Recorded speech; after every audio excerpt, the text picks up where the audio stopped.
السلام علیکم ورحمۃ اللہ وبرکاتہ۔ الحمد للہ رب العالمین والصلاة والسلام علی سید المرسلین، اما بعد فاعوذ باللہ من الشیطان الرجیم، بسم اللہ الرحمن الرحیم۔ لو انزلنا هذا القرآن على جبل لرأيته خاشعا متصدعا من خشية الله۔ آمنت بالله صدق الله مولانا العظيم۔ إن الله وملائكته يصلون على النبي يا أيها الذين آمنوا صلوا عليه وسلموا تسليما۔ اللهم صل على سيدنا ومولانا محمد معدن الجود والكرم وآلہ وبارک وسلم۔ ربیع الاول شریف کی یہ چوتھی رات ہے اور ہم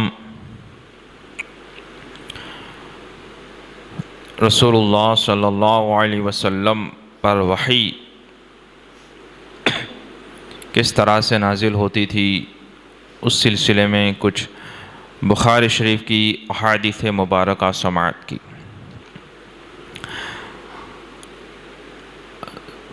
جو عقائد ہیں اور جو اسلامی احکام ہیں، شریعت کے مسائل ہیں، جائز ناجائز، حلال حرام، ان تمام کا تعلق وحی الہی سے ہے کہ اللہ تعالیٰ کی طرف سے جو حکم آئے اور پھر رسول اللہ صلی اللہ علیہ وسلم نے وہ لوگوں کو بتائیں۔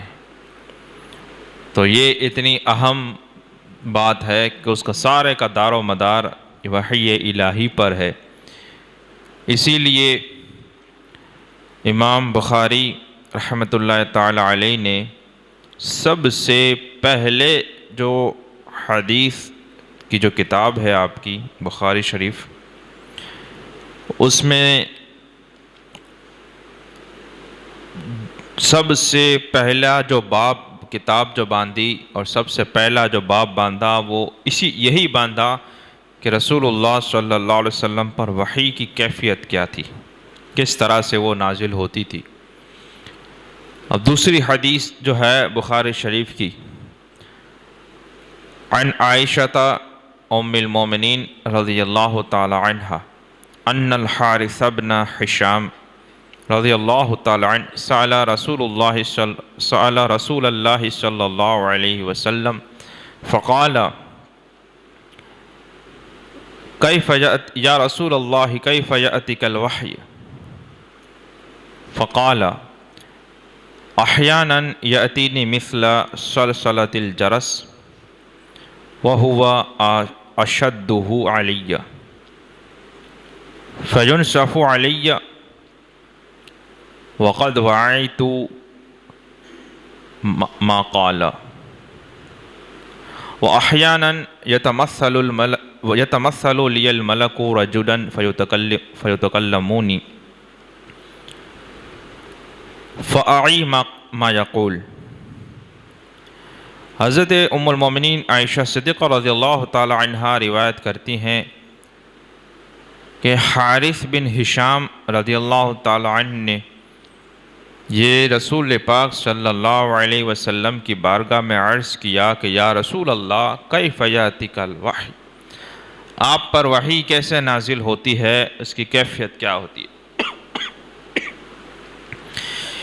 یہ حارث بن ہشام کون ہے؟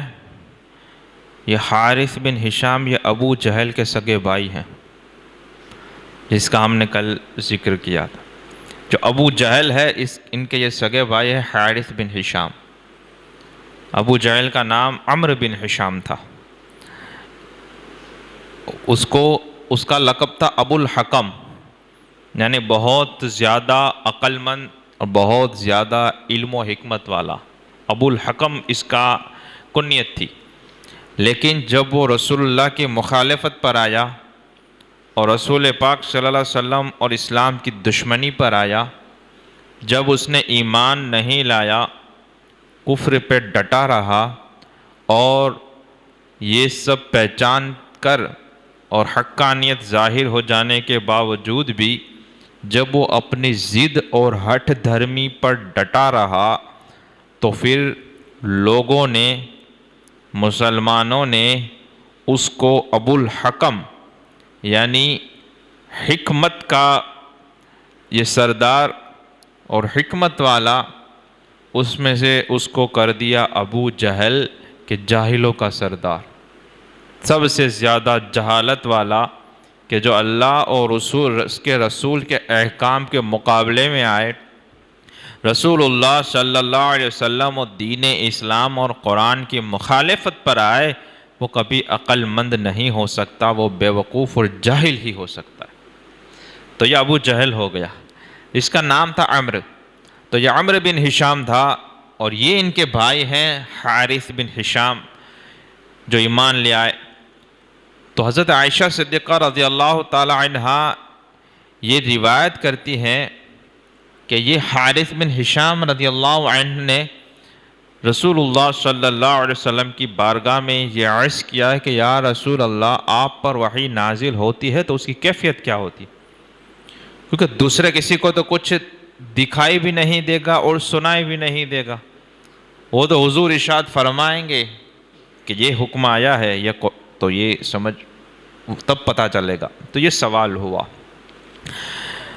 تو رسول پاک صلی اللہ علیہ وسلم پر جو وحی آتی تھی، وہ وحی کے مختلف 7 طرح سے وحی آتی ہے انبیاء کرام اور رسولوں پر، مختلف اس کے طریقے ہیں، 7 ذکر کیے گئے علماء نے مختلف طریقے۔ اس میں سے 2 طریقے اس بخاری شریف کی دوسری حدیث میں رسول اللہ صلی اللہ علیہ وسلم نے ارشاد فرمایا۔ کیا فرمایا؟ فرماتے ہیں احیانا یأتینی مثل سلسلۃ الجرس وہو اشدہ علی، کیونکہ یہ ایسی چیز ہے کہ وہ وحی کیا ہے، کیسے آتی ہے، اس کو غیر نبی وہ سمجھ ہی نہیں سکتا۔ تو جب بھی کوئی ایسی بات ہوتی جس کو غیر نبی نہ سمجھ سکتا ہو، عام لوگ اس کو نہ سمجھ سکتے ہوں، تو حضور صلی اللہ علیہ وسلم اس کو مثال کے ذریعے سمجھاتے، کوئی ایسی مثال بیان فرماتے کہ جس سے لوگ یہ اندازہ لگائیں اور تھوڑا تھوڑا کچھ سمجھ میں آ جائے، چونکہ وہ تو کیفیت ہی وہ نبی اور رسول کے لیے ہے، عام آدمی کیسے اس کا اندازہ لگا سکتا ہے کہ یہ کیا ہوتا ہوگا اور کیسے آتا ہوگا۔ تو حضور صلی اللہ علیہ وسلم ارشاد فرمایا یا احیانا، کبھی کبھی وحی اس طرح سے آتی ہے کہ یأتینی مثل سلسلۃ الجرس، جیسے گھنٹی ہوتی ہے، جیسے جانوروں کے گلے میں گھنٹی وغیرہ ہوتی ہے، اس کو اگر آپ مسلسل بجاتے رہو تو کیسی آواز آئے گی؟ مسلسل۔ حضور فرماتے ہیں کبھی اس طرح سے آتی ہے کہ جیسے گھنٹی بجتی ہے مسلسل، اس طرح سے آتی ہے۔ اور آگے فرماتے ہیں وَهُوَ أَشَدُّهُ عَلِيَّ، اور یہ جو صورت ہے وہ مجھے بہت زیادہ یہ بھاری ہے، ان تمام میں سے یہ جو صورت ہے وہ بہت زیادہ یہ بھاری پڑ رہی ہے۔ اب بھاری پڑے گی،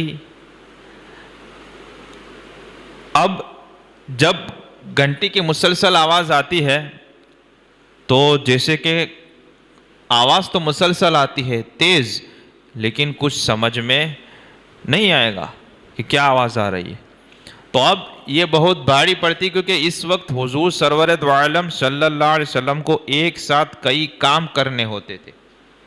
ایک تو یہ کہ یہ جو وحی نازل ہوتی ہے اس میں خود اتنا جلال اور تجلی ہوتی ہے کہ دوسری روایت میں آتا ہے کہ جب اللہ تعالیٰ فرشتوں کو وحی بھیجتا ہے اور فرشتوں پر جب احکام نازل فرماتا ہے تو وہ اس کے جلال اور رعب کی وجہ سے فرشتے اپنے پڑوں کو سمیٹ لیتے ہیں، تو ایسی آواز آتی ہے گویا کہ پتھر پر لوہے کی زنجیر گرائی گئی ہو۔ اور پھر جب وہ کیفیت ہٹتی ہے، دور ہوتی ہے، وہ فرشتے جب تھوڑا سا اس میں آتے ہیں تو پھر ایک دوسرے سے پوچھتے ہیں کہ اللہ کا حکم کیا یا اور کیا ارشاد ہوا۔ تو یہ بات ہی کچھ الگ ہے۔ اللہ کا حکم آگے انشاءاللہ سنیں گے، جو میں کل بھی میں نے خطبے یہ آیت پڑھی تھی، آج بھی پڑھی انشاءاللہ، اس کا میں آپ کو ترجمہ سناؤں گا، جو آپ نے بھی بار بار نماز میں سنی ہوگی یہ آیت۔ تو فرماتے ہیں کہ یہ بہت زیادہ سخت مجھ پر ہوتی، فَيُنْصَفُ عنی، جب وہ کیفیت مجھ سے دور ہوتی ہے، وَقَدْ وَعِيتُ عَنْهُ مَا قَالَ، تو وہ سب میں یاد کر لیتا ہوں جو وہ فرشتے لے کر آیا ہوتا ہے، وہ وحی مجھے یاد ہو جاتی ہے۔ اور پھر فرماتے ہیں احیاناً، اور کبھی کبھی اس طرح سے آتا ہے کہ یتمثل لی الملک رجلا، کہ کبھی کبھی فرشتہ آدمی کی شکل میں میرے سامنے آتا ہے، فیتکلمونی، اور وہ مجھ سے بات کرتا ہے، فاعی ما یقول، تو میں وہ یاد کر لیتا ہوں جو وہ کہتا ہے۔ تو یہ اس طرح سے آتی ہے بھائی۔ تو اس میں دو صورتیں بیان ہوئی کہ کبھی تو اس میں جو ہم نے ایک کل بھی ام سلمہ والی رضی اللہ تعالی عنہا والی روایت سنی تھی کہ وہ دحیہ قلبی کی صورت میں حضرت جبرائیل علیہ السلام تشریف لاتے تھے۔ اور جبرائیل، اچھا وحی کا ایک طریقہ یہ بھی ہے کہ فرشتہ اپنی اوریجنل صورت میں آئے، اور وہ اوریجنل صورت ایسی ہوتی ہے کہ تمام مختلف فرشتوں کی صورتیں بھی مختلف ہے، جس کا ہم کبھی گمان لگا ہی نہیں سکتے۔ جیسے حضور نے ایک مرتبہ یعنی جبرائیل علیہ السلام کو اپنی اوریجنل صورت میں دیکھا، جبریل کو دیکھتے تھے، ملتے تھے، لیکن جیسے ہم جناتوں کے بارے میں جانتے ہیں کہ وہ ویسے دکھائی نہیں دیتے، ایک دھوئیں جیسا ہوتا ہے، ویسے نظر نہیں آئے گا کچھ، لیکن جب وہ کسی کے سامنے ظاہر ہونا چاہتے ہیں یا کوئی ان کو دیکھتا ہے تو وہ مختلف شکلوں میں نظر آتے ہیں۔ کبھی ہماری جان پہ کوئی ایسا آدمی بھی نظر آتا ہے، وہ ہوتا ہے جنہ، کبھی سانپ کی شکل میں، کبھی کتا کی شکل میں، اور کبھی کوئی اور طرح سے نظر آتے ہیں۔ تو وہ چاہے وہ شکل اختیار کر سکتے ہیں۔ فرشتوں کا بھی یہی حال ہے۔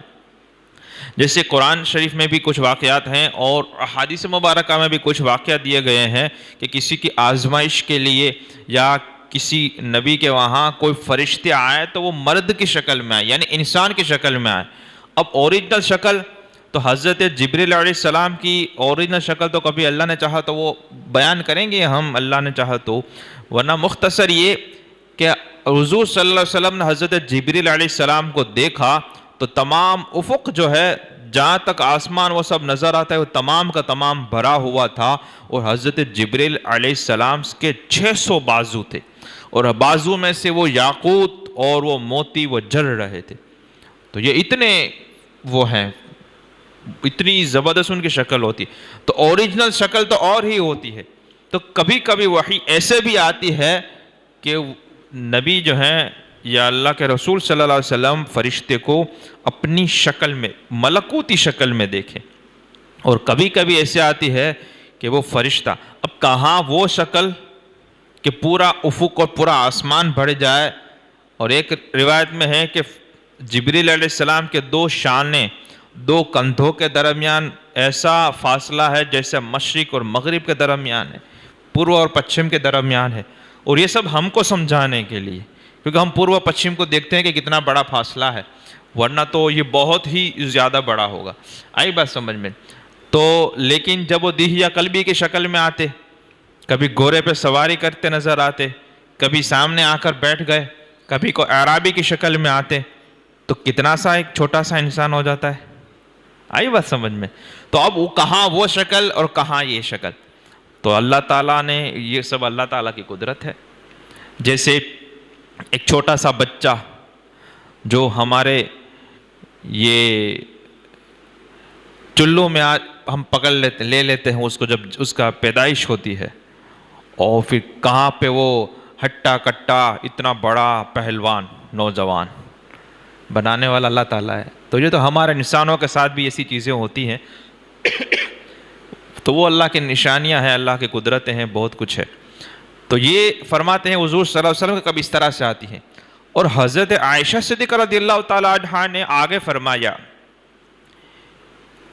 کہ رأیتہ حین ینزل علیہ الوحی، کہ میں نے اللہ کے رسول صلی اللہ علیہ وسلم کو دیکھا جب آپ پہ وحی نازل ہوتی تھی، تو حضور صلی اللہ تعالیٰ علیہ وسلم کا حال یہ تھا کہ جب وہ وحی پوری ہو گئی اور یہ سلسلہ مکمل ہوا تو حضور صلی اللہ علیہ وسلم کی پیشانی مبارک پسینہ پسینہ ہو گئی تھی۔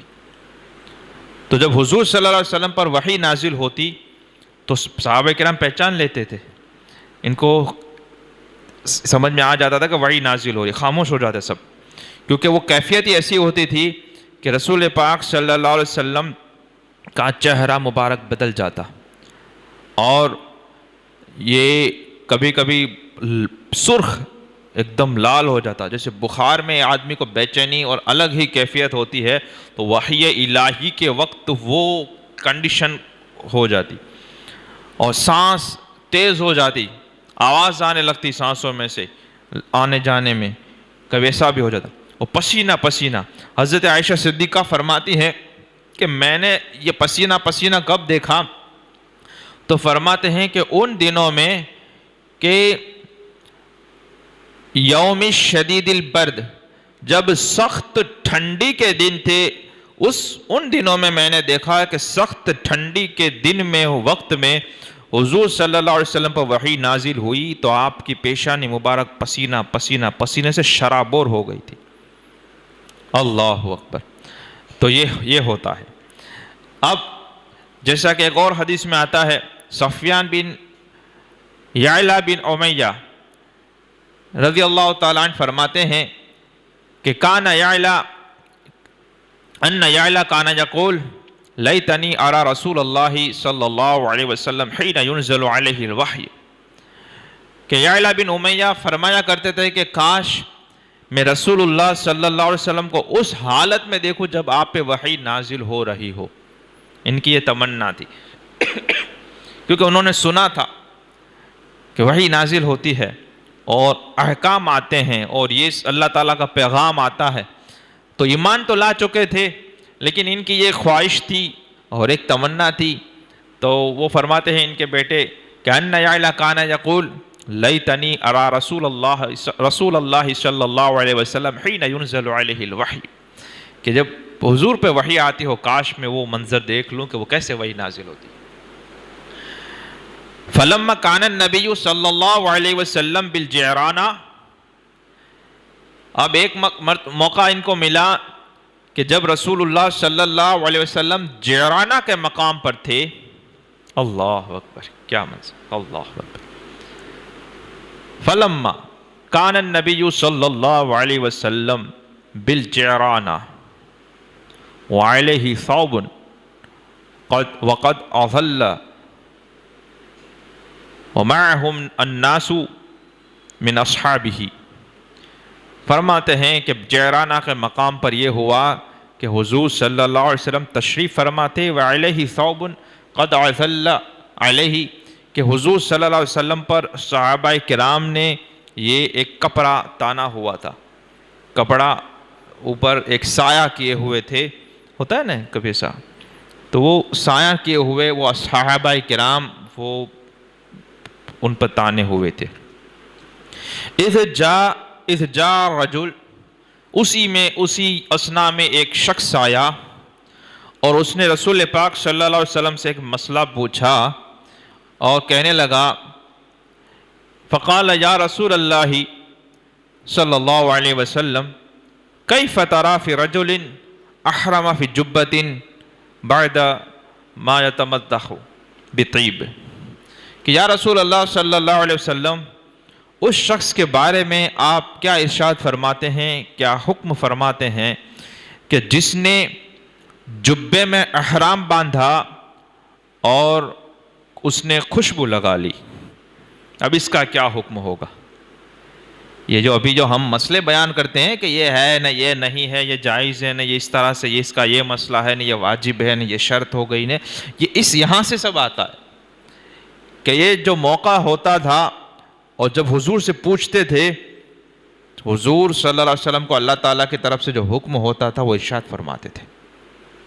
پھر یہ 23 سالوں کا ایک عرصہ ہے کہ جس میں کبھی کبھی کوئی حکم پہلے ایک وقت کے لیے نازل ہوتا اور پھر جب یہ وقت پورا ہوتا دوسرا حکم نازل ہوتا، اور لوگوں کو آپ بتاتے تھے، صحابہ کرام اس پر عمل کرتے تھے۔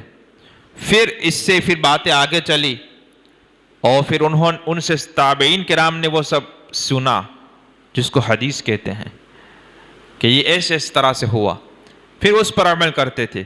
پھر وہاں سے تبع تابعین کرام آئے، ائمہ مجتہدین آئے جنہوں نے وہ رسول پاک صلی اللہ علیہ وسلم کی باتیں سنی۔ اب جیسے قرآن شریف کی آیت مبارکہ، قرآن تو ہم پڑھتے ہیں، سامنے ہے، لیکن کیا قرآن اسی طرح سے نازل ہوا تھا؟ اسی لائن میں نازل ہوا تھا کہ پہلے سورہ فاتحہ آئی، پھر پوری سورہ بقرہ آئی، پھر سورہ آل عمران آئی؟ کیا اسی طرح نازل ہوا تھا؟ وہ انشاءاللہ ہم کل سنیں گے۔ اور اشارہ دے دیتا ہوں کہ 2 دن میں ہم نے سنا کہ سب سے پہلی کیا آیت نازل ہوئی؟ اقرأ بسم ربک الذی خلق، یہ 5 آیتیں۔ اور پھر یہ پہلی رات کو ہم نے یہ سنا، دوسری رات میں ہم نے کل کیا سنا تھا؟ یا ایھا المدثر قم فانذر فربک فکبر وثیابک فطہر والرجز واہجر۔ تب کتنا فرق آ گیا؟ وہ 30ویں پارے میں ہے اقرا بسمی، اور یہ سورہ مدثر۔ آ رہا ہے سمجھ میں آپ کو؟ تو یہ اس طرح سے ہوتا ہے، وہ انشاءاللہ ہم کل سنیں گے کہ کس طرح سے یہ سب جمع ہوتا تھا۔ آج یہ بات سنتے ہیں ہم۔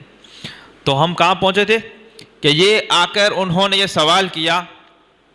اب جب انہوں نے سوال کیا تو کئی مرتبہ ایسا ہوتا تھا کہ وہ حکم پہلے آ چکا ہوتا، یعنی آیت مبارکہ کے ذریعے بھی، کیونکہ وحی ایک یہ بھی ہوتی تھی جو قرآن ہے، اور ایک وحی وہ ہوتی تھی کہ نبی کے دل میں اس کا معنی القاء کیے گئے ہوں۔ تو وہ فرماتے حضور تھے، الفاظ حضور کے ہوتے تھے، وحی اللہ کی ہوتی تھی، الفاظ حضور کے ہوتے تھے۔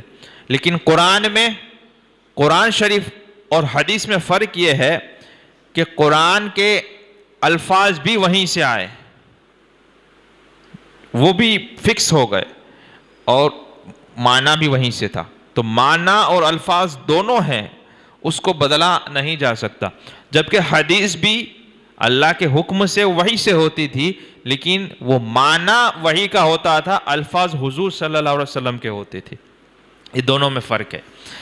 تو کبھی ایسا ہوتا تھا کہ وہ آیت مبارکہ نازل ہو چکی ہوتی تھی تو حضور اس کو جواب ارشاد فرما دیتے، اور کبھی ایسا ہوتا تھا، ظاہر سی بات ہے، پورا اسلام ہے، پورا بچپن سے لے کر ماں کے پیٹ سے لے کر قبر کے پیٹ تک کتنا کچھ ہوتا ہے لوگوں میں، اور مختلف لوگوں کے ساتھ مختلف باتیں ہوتی ہیں، مختلف علاقوں میں مختلف معاملات ہوتے ہیں، جنگ کا معاملہ الگ ہوتا ہے، مسجد کا معاملہ الگ ہوتا ہے، گھر کا معاملہ الگ ہوتا ہے، بازار کا معاملہ الگ ہوتا ہے، اور اسلام میں سب کچھ ہے۔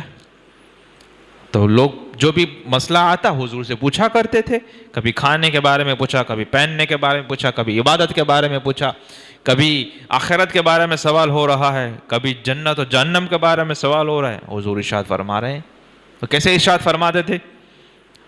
تو وہ وحی آتی تھی، تو یا تو قرآن کے آیت مبارکہ سے جواب ارشاد فرماتے اور پھر اس کا معنی سمجھاتے کہ اس کا معنی یہ ہے، یہ ہے۔ یہاں پہ یہ بھی بات سمجھنے جیسی ہے کہ صحابہ کرام وہ عربی تھے، عربی جانتے تھے، محاورے سے واقف، کہاوتوں سے واقف، الفاظ اور معانی بیان سب سے واقف تھے، لیکن وہ سارا قرآن ان کو ایسا ہی سمجھ میں نہیں آتا تھا۔ حضور سے پوچھا کرتے کہ یا رسول اللہ اس آیت کا معنی کیا ہوتا ہے؟ اور حضور ارشاد فرماتے اس کا معنی یہ ہوتا ہے، اس کا معنی تفسیر فرماتے حضور۔ اور آج کل کا جس کو الف با پڑھنا نہ آتا ہو، عربی نہ آتا ہو، صرف نحو نہ آتا ہو، بلاغت اور بیان، علم البیان کسی سے واقف نہ ہو، اور گجراتی اور ہندی اور انگلش میں قرآن شریف کا ترجمہ پڑھے پھر وہ دین بتانے بیٹھ جائے، وہ پھر کہے کہ قرآن میں یہ لکھا ہے، وہ دین یہ کہتا ہے نا، مسئلہ یوں ہے، حالانکہ اس کا حال یہ ہے کہ خود قرآن ڈھنگ سے پڑھ بھی نہیں سکتا، ترجمہ پڑھ کے وہ مسئلے بیان کر رہا ہے، تشریح کر رہا ہے۔ اور یہاں پہ صحابہ کرام سب کچھ جاننے کے بعد بھی حضور کی بارگاہ میں حاضر ہوتے، پوچھتے یا رسول اللہ، آیت مبارکہ میں اللہ یہ فرماتا ہے تو اس کا معنی کیا ہوتا ہے، اس میں ہمیں کیا سمجھ میں آتا ہے، اس کا یہ کیا، اس کا یہ کیا۔ کبھی اس کی مثالیں بھی بیان کریں گے، اشارہ میں آپ کو بات، کیونکہ ہم دوسری حدیث بیان کر رہے ہیں۔ تو کیا ہوا؟ فَنَظَرَ رسول اللہ صلی اللہ علیہ وسلم نظرت ساعت فجاء الوحی۔ جب یہ سوال پوچھنے والے نے پوچھا کہ جس نے جبے میں احرام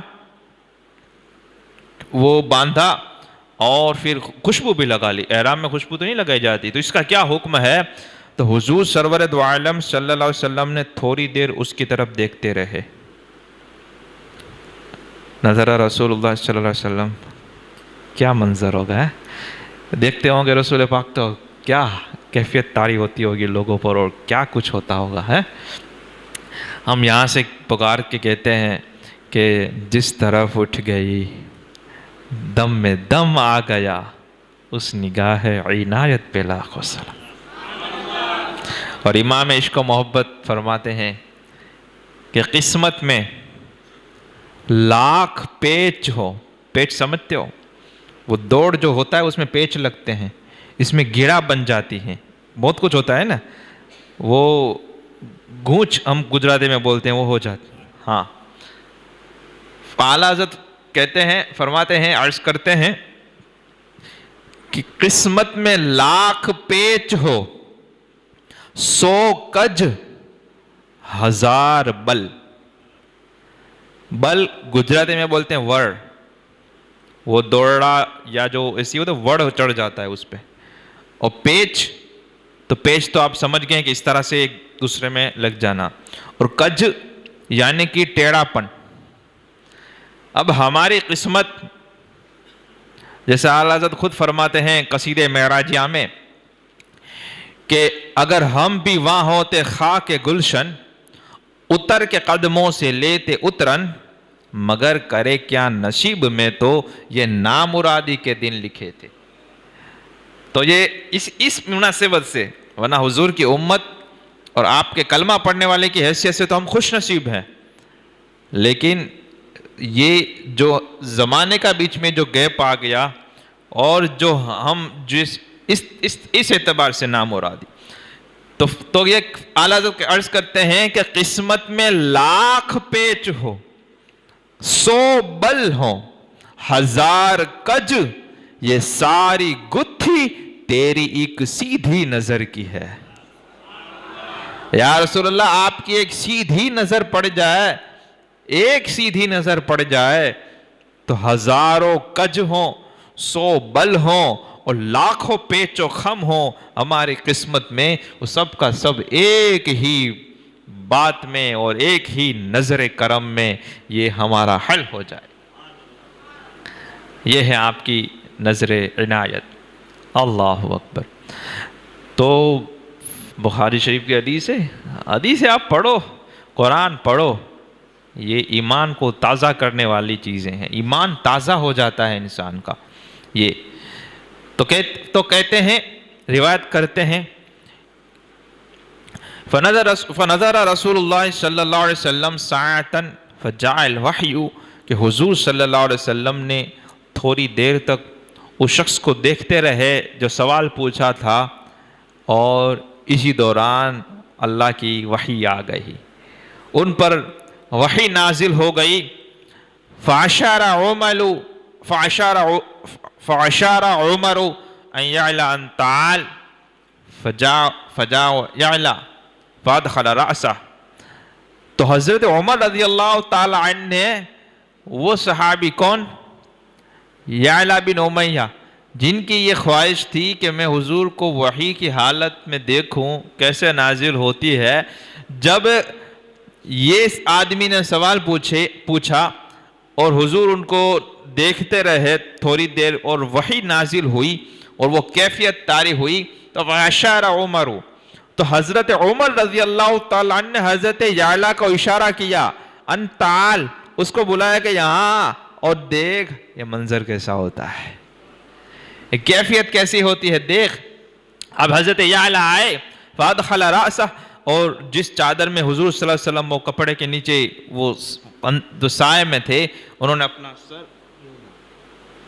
ادخل رأسہ، اپنا سر اندر میں ڈالا اور دیکھا، تو پھر کیا دیکھتے ہیں کہ حضور صلی اللہ علیہ وسلم کا یہ تھا کہ آپ کا چہرہ مبارک یہ سرخ ہو گیا تھا، لال ہو گیا تھا، اور یہ تیز سانسوں کی آواز آ رہی تھی، اور تھوڑی دیر تک وہی کیفیت رہی، اور پھر وہ کیفیت دور ہوئی، اور پھر حضور نے ارشاد فرمایا،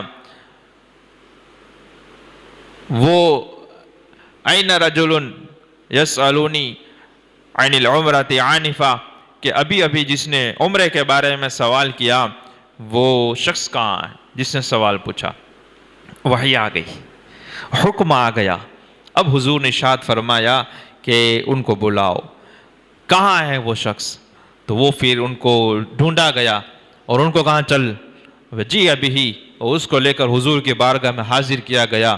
پھر حضور نے حکم ارشاد فرمایا کہ تو جو کپڑے کی بات کر رہا تھا اور جو خوشبو تو نے لگا لی ہے، تو اس کا یہ ہے کہ فاغتسل 3 مرات، کہ اس خوشبو کو تو 3 مرتبہ دھو لے اور کپڑے کو تو ہٹا لے، اور پھر تو اس طرح سے عمرہ کے ارکان ادا کر جس طرح سے حج کے ارکان باقی کے ادا کرتا ہے۔ تو حکم اس سے نازل ہوتا ہے۔ اس طرح سے آپ کو بات سمجھ میں آئی۔ اور وحی کے وقت حضور صلی اللہ علیہ وسلم کو اتنا بھاری پڑنا، یہ بھی سمجھ میں آنے والی بات ہے کہ اللہ تعالیٰ قرآن شریف میں فرماتا ہے، لو انزلنا ھذا القرآن علی جبل، اگر ہم ولو اف انزلنا، اگر ہم نازل کرتے، اتارتے، ھذا القرآن، اس قرآن کو اگر ہم نازل فرماتے، اتارتے کہاں پر؟ علی جبل، اگر ہم پہاڑ پر اتارتے تو کیا ہوتا؟ سنیں، یہ آیت مبارک آپ کئی مرتبہ قرات میں بھی سنتے ہوں گے۔ لو انزلنا ھذا القرآن علی جبل لرأیتہ، تو اسے ضرور دیکھتا، اس پہاڑ کو تو ضرور دیکھا کہ اس کی حالت کیا ہوتی، خاشعہ، اس کو جھکا ہوا دیکھتا، متصدعا من خشیت اللہ، اللہ کے خوف سے، اللہ کی خشیت سے وہ ٹکڑے ٹکڑے پاش پاش ہوتا ہوا تو اسے دیکھتا۔ تو اگر یہ وحی اور قرآن بھاری بھڑکم مضبوط پہاڑ پہ نازل کیا جائے تو اللہ فرماتا ہے کہ یہ خوف اور خشیت کی وجہ سے یہ پاش پاش ہو جائے، یہ ٹکڑے ہو جائے، جھکا ہو جائے، دبا ہوا ہو جائے۔ اور یہ تو قلب مصطفیٰ محمد مصطفیٰ کا دل مبارک ہے، قلب مبارک ہے، کتنا مضبوط ہے کہ وہ وحی کے بوجھ کو برداشت کر لیتا ہے۔ حضرت موسیٰ علیہ السلام والا واقعہ نہیں سنا؟ کہ اللہ تعالیٰ نے فرمایا کہ میں پہاڑ پہ تجلی نازل کرتا ہوں، اگر تو اسے دیکھ لے اور وہ پہاڑ سلامت رہے تو دیکھ سکتا ہے۔ اور پھر کیا ہوا؟ موسیٰ صعیقہ، موسیٰ علیہ السلام بے ہوش ہو گئے۔ اعلیٰ حضرت اس سلسلے میں بھی ایک شعر ارشاد فرمانے لگے اور کہنے لگے، کس کو دیکھا؟ معراج کی رات کو پھر حضرت رسول پاک صلی اللہ علیہ وسلم اور حضرت موسیٰ علیہ السلام کی ملاقات ہوئی، اور حضرت رسول پاک صلی اللہ علیہ وسلم نے حضور کو دیکھا، اور کس طرح سے دیکھا کہ ما ذاق البصر وما طغى، کہ وہ آنکھ جو ہے وہ جھپکی بھی نہیں اور حد سے بڑھی بھی نہیں، کوئی بے ادبی کا پہلو بھی نہیں ہوا، کوئی بہکاوے کا پہلو بھی وہاں نہیں نکلا، اور نہ ہی وہاں پہ کوئی بے ہوشی والا معاملہ ہوا۔ اور پھر حضرت موسیٰ علیہ السلام سے ملاقات ہوئی۔ اعلیٰ حضرت اس کی طرف اشارہ کرتے ہیں، کس کو دیکھا؟ یہ موسیٰ سے پوچھے کوئی، آنکھ والوں کی ہمت پہ لاکھوں سلام۔ یہ اللہ اکبر. تو یہاں پہ بھی یہ ہے کہ وحی اگر جبل پہ نازل ہو جائے، پہاڑ پہ نازل ہو جائے، اور پھر اس کو اللہ تعالیٰ وہ شعور عطا فرمائے، تو وہ اللہ کی وحی اور کلام کو یہ برداشت نہیں کر سکتا. ابھی آپ نے فرشتوں کا بھی ذکر سماعت کیا کہ وہ پڑوں کو سمیٹ لیتے ہیں جیسے، اور ایسی آواز پیدا ہو جاتی ہے جیسے پہاڑ پتھر پر یہ لوہے کی زنجیر ڈالی جا رہی ہو، اور وہاں پہ قلب مصطفیٰ اس بوجھ کو برداشت کر رہا ہے، تو وہ قلب کو اللہ تعالیٰ نے کتنا مضبوط اور طاقت والا بنایا ہوگا. یہ وحی کے بوجھ کو برداشت کر لیتا. آپ کو آئی بات سمجھ میں؟ تو یہ اس طرح سے یہ واقعات ہوتے تھے، اور یہ سب لائیو دیکھتے تھے. کیسا ایمان مضبوط ہوتا ہے نا؟ بات سننے میں لطف آ رہا ہے کہ نہیں آ رہا ہے؟ اچھا لگ رہا ہے نا؟ ایسا لگتا ہے جیسے ہم بھی وہ دیکھ رہے ہوں اور وہاں پہ ہم موجود ہوں. اور جب وحی نازل ہوتی تو وہ جو گھنٹی والی ہے کہ حضور فرماتے مجھ پر سب سے سخت وہ ہوتی، تو وہ یہ کہ ایک وقت میں حضور سرور دو عالم صلی اللہ علیہ وسلم کو بہت طرف توجہ دینی پڑتی. ایک تو یہ کہ یہ جو نازل ہو رہا ہے جو وحی قرآن، وہ کیا ہے اس کی طرف پورا توجہ کے ساتھ سننا، ایک بات. پھر وہ جو کہا جا رہا ہے اس کا معنی اور مفہوم کو سمجھنا، یہ دوسرا کام. اور تیسرا کام یہ کہ اس کو یاد رکھنا، کیونکہ پھر یاد رہے گا پھر ہم دوسرے کو بتا پائیں گے. تو حضور سرور دو عالم صلی اللہ علیہ وسلم کیا کرتے تھے کہ جب اس طرح سے وحی نازل ہوتی اور جبریل علیہ السلام قرآن پڑھتے تو ساتھ میں آپ بھی اپنے ہونٹ مبارک اور زبان مبارک کو حرکت دیکھتے اور جلدی جلدی پڑھنے کی کوشش کرتے کہ کچھ بھول نہ جائیں اور کوئی لفظ چھوٹ نہ جائے. یہ بھی ایک آدمی کو فکر ہوتی ہے نا کہ اللہ کا حکم ہے وہ بھی عین ہی بغیر کسی زیادتی اور کمی کے وہ ایز اٹ از لوگوں تک پہنچا دینا. تو آپ ایک طرف تو وہ سننا ہے توجہ سے، اور پھر زبان سے بھی پڑھنا ہے اور اس کے مطلب اور معنی کو بھی سمجھنا ہے، پھر لوگوں کو بیان کرنا. اب اتنا وہ کام ہوتے تھے اس طرح سے. اور حضرت ابن عباس رضی اللہ تعالیٰ عنہ نے یہ روایت بیان فرمائی تو فرمایا کہ میں آپ کو یہ کر کے دکھاتا ہوں کہ رسول پاک صلی اللہ علیہ وسلم جب کس طرح سے وہ ہونٹوں کو اور زبان مبارک کو حرکت دیا کرتے تھے. پھر حضرت ابن عباس رضی اللہ تعالیٰ نے کر کے دکھایا، اور پھر جو ان سے روایت کی وہ کہتے ہیں کہ میں تم کو یہ کر کے دکھاتا ہوں کہ ابن عباس نے کس طرح سے اپنی زبان اور ہونٹ کو حرکت دی تھی. اس طرح سے ایک دوسرے کو بتاتے تھے، سکھاتے تھے. تو پھر اللہ تعالیٰ تو دیکھ رہا ہے نا، محبوب کی اس طرح سے تکلیف اٹھانا، محبوب اور حبیب کا اس طرح سے تکلیف اٹھانا کہ وحی نازل ہو رہی ہے. اور یہ بھی بخاری شریف کی حدیث ہے، اس کا ترجمہ آپ کو سنا رہا ہوں. یہ وحی نازل ہو رہی ہے اور آپ یہ جلدی جلدی پڑھنے کی کوشش کرتے ہیں کہ کہیں پہ کوئی لفظ چھوٹ نہ جائے، کہیں پہ کوئی غلطی کا امکان ہی نہ رہے. تو یہ جب مشقت اٹھا رہے تھے، اللہ تبارک و تعالیٰ نے سورہ قیامہ کی آیت مبارکہ نازل فرمائی اور ارشاد فرمایا لا تحرک بہ لسانک لتعجل بہ، کہ تم یاد کرنے کی جلدی میں قرآن جب نازل ہوتا ہے اس کے ساتھ ساتھ لا تحرک بہ لسانک، اپنی زبان کو حرکت مت دو، آپ تکلیف نہ لو. جب ہم قرآن نازل کر رہے ہوں تو یہ تکلیف اور یہ پڑھنے کی آپ جلدی نہ کرو، اس کی آپ مشقت نہ اٹھاؤ. اور آگے کیا فرمایا؟ اللہ اکبر.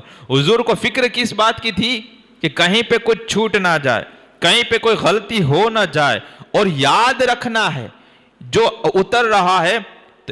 ایک دو آیتیں نہیں، کبھی کبھی پوری جیسے سورہ یوسف ایک ساتھ پوری سورت نازل ہوئی، اور اس طرح سے ایک کے بعد سب پورا سیکوینس میں یاد رکھنا، اور کوئی بھی کچھ بھی کمی بیشی نہیں ہونی چاہیے. تو حضور وہ جلدی جلدی پڑھنے کی کوشش کرتے. اللہ نے سورہ قیامہ کا آیت مبارکہ نازل فرمائی لا تحرک بہ لسانک لتعجل بہ، کہ تم یاد کرنے کی کوشش میں جلدی میں قرآن کے ساتھ اپنی زبان کو حرکت نہ دو. ان علینا جمعہ وقرآنہ، کہ اس قرآن کا نازل کر کے اس کو جمع کرنا اور تمہارے دل میں اس کو یاد کروا دینا، یہ ہمارے ذمہ کرم پر ہے، یہ ہماری ذمہ داری ہے. ان علینا جمعہ وقرآنہ، اس کا جمع کرنا بھی ہماری ذمہ داری ہے اور اس کا پڑھنا اور یاد کروانا بھی ہماری ذمہ داری ہے. پھر آگے فرمایا فَإِذَا قَرَأْنَاهُ، جب جبریل اس کو پڑھ لیں، فَاتَّبِعْ قُرْآنَا، تو پھر تم اس کو پڑھو، پھر تم اس کو دہراؤ.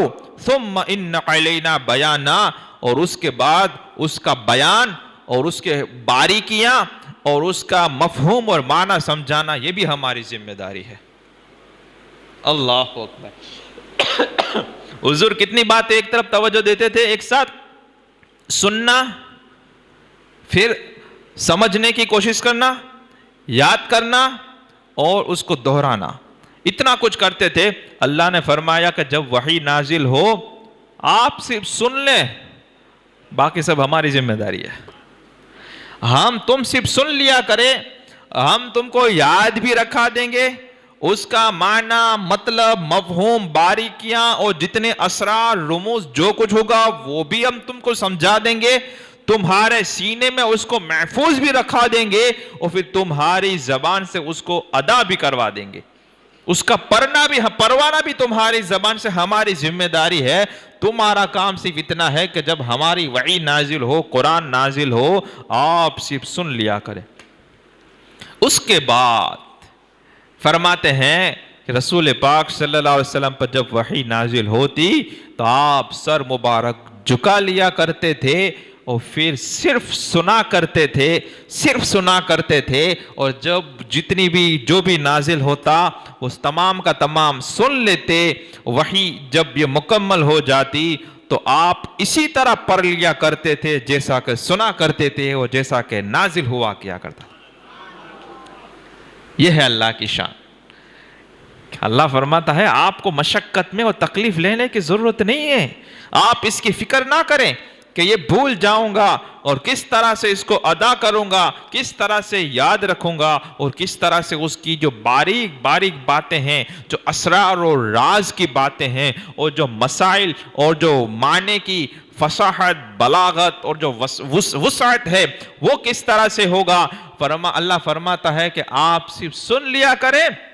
ان علینا جمعہ وقرآنہ، اس کو تمہارے سینوں میں محفوظ کرنا، جمع کرنا، یہ بھی ہماری ذمہ داری ہے اور پھر آپ کی زبان سے پڑھوانا وہ بھی ہماری ذمہ داری ہے. تو جب وہ پڑھا جائے فاتبع قرآنہ، آپ صرف سنا کرے. ثم علینا بیانا، اور پھر اس کا بیان کرنا اور اس کے معنی اور مفہوم کو کھول کر اور ساری باتیں سمجھا دینا، یہ بھی ہماری ذمہ داری ہے.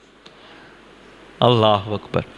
تو اس سے بہت ساری چیزیں سمجھ میں آتی ہیں کہ قرآن شریف میں جو الفاظ جو نازل ہوتے تھے تو جبریل علیہ السلام یہ اللہ تعالیٰ کی طرف سے صرف پہنچاتے تھے. رسول پاک کو سکھانے والا خود پروردگار تھا. تو جبریل علیہ السلام حضور تک پیغام پہنچانے والے ہیں، حضور کے استاذ نہیں ہوئے ہیں، حضور کے استاذ نہیں ہوئے. کیونکہ اللہ فرماتے ثم علینا بیانا، اس کا بیان اور معنی سمجھانا ہماری ذمہ داری، ہم سمجھائیں گے. تو اسی طرح سے جو الفاظ نازل ہوتے تھے تو اس کا اور کیا کیا معنی ہے اور کس طرح کی اس میں سے وسعت ہے، وہ سب اللہ تعالی حضور کو بغیر واسطے کے ان کے دل میں، قلب اطہر میں، دل مبارک میں وہ القاء فرما دیا کرتا تھا. اور پھر حضور اس میں سے جتنا کچھ لوگوں کو سمجھانے جیسا ہوتا اور جو بات لوگوں تک بتانے کی ہوتی تھی وہ بتا دیا کرتے تھے. آئی بات آپ کو سمجھ میں؟ تو یہ ہے قرآن. اب یہاں پہ فرما دیا کہ ہماری ذمہ داری ہے جمع کرنے کی. اور آپ دیکھ رہے ہو یہ کیسے نازل ہو رہا ہے، کچھ آیتیں نازل ہو رہی ہیں. ہم جس طرح سے پوری سورت دیکھتے ہیں جیسے سورہ بقرہ سب سے لمبی صورت، 286 آیت ہیں، 40 رکوع ہیں، 2.5 پارہ ہے۔ اس کے بعد سورہ آل عمران ہے، 20 رکوع ہیں۔ تو یہ کچھ اس طرح سے لائن میں نازل نہیں ہوا، اور پوری صورت ایک ساتھ نازل نہیں ہوتی تھی۔ کبھی کوئی 2-5 آیتیں نازل ہوئی، کبھی 1 آیت نازل ہوئی، کبھی 10-15 آیت نازل ہوئی، کچھ زیادہ کچھ کم، کبھی پہلے یہاں سے کبھی وہاں سے، کچھ جیسا لوگوں کی ضرورت ہوتی اور جیسا موقع محل اور حکم ظاہر کرنا ہوتا اس اعتبار سے یہ سب نازل ہوتا۔ تو پھر اس ترتیب میں قرآن شریف کیسے آیا اور ہم تک کیسے پہنچا اور یہ کس طرح سے اس میں ہوا، اس سلسلے میں روایت اور حدیث کی روشنی میں ہم اللہ نے چاہا تو کل سماعت کریں گے۔ آپ حضرات ضرور شرکت کریں، اور آپ فائدہ اٹھاتے ہیں اگر آپ کو ان واقعات سے، درس حدیث سے اور ان سے فائدہ ہوتا ہے تو اپنے گھروں میں اسلام اور ایمان بچانے کے لیے بھی توجہ دیں، اور اپنے گھر میں جو بھی جوان ہیں، بچے ہیں جو مسجد تک آ سکتے ہیں ان کو یہ بیان سنائیں، اور جو خواتین اور عورتیں جہاں تک نہیں آ سکتی ان کو یہ بیان کا ریکارڈنگ سنائیں، تاکہ ایمان میں تازگی پیدا ہو اور پتہ چلے کہ ہم صرف آدھار کارڈ اور چناؤ کارڈ میں دھرم کا نام مسلم لکھنے والے مسلمان نہیں ہیں، بلکہ ہم جانتے ہیں کہ یہ ایمان کیا ہے اور اسلام کس طرح سے پھیلا اور اس کے احکام کہاں سے آئے۔ آئی بات سمجھ میں؟ اللہ تعالیٰ مجھے اور آپ کو قرآن کی پیروی کرنے کی توفیق عطا فرمائے، اور قرآن کے نور سے، وحی کے نور سے اور حضور سرور دو عالم صلی اللہ علیہ وسلم کے فیضان سے ہمارے دلوں کو منور اور مجلہ فرمائے، اور جتنی بھی گندگیاں ہیں ہماری باطن میں اللہ تعالیٰ اس سے ہم کو پاک اور صاف فرمائے۔ السلام علیکم ورحمۃ اللہ وبرکاتہ۔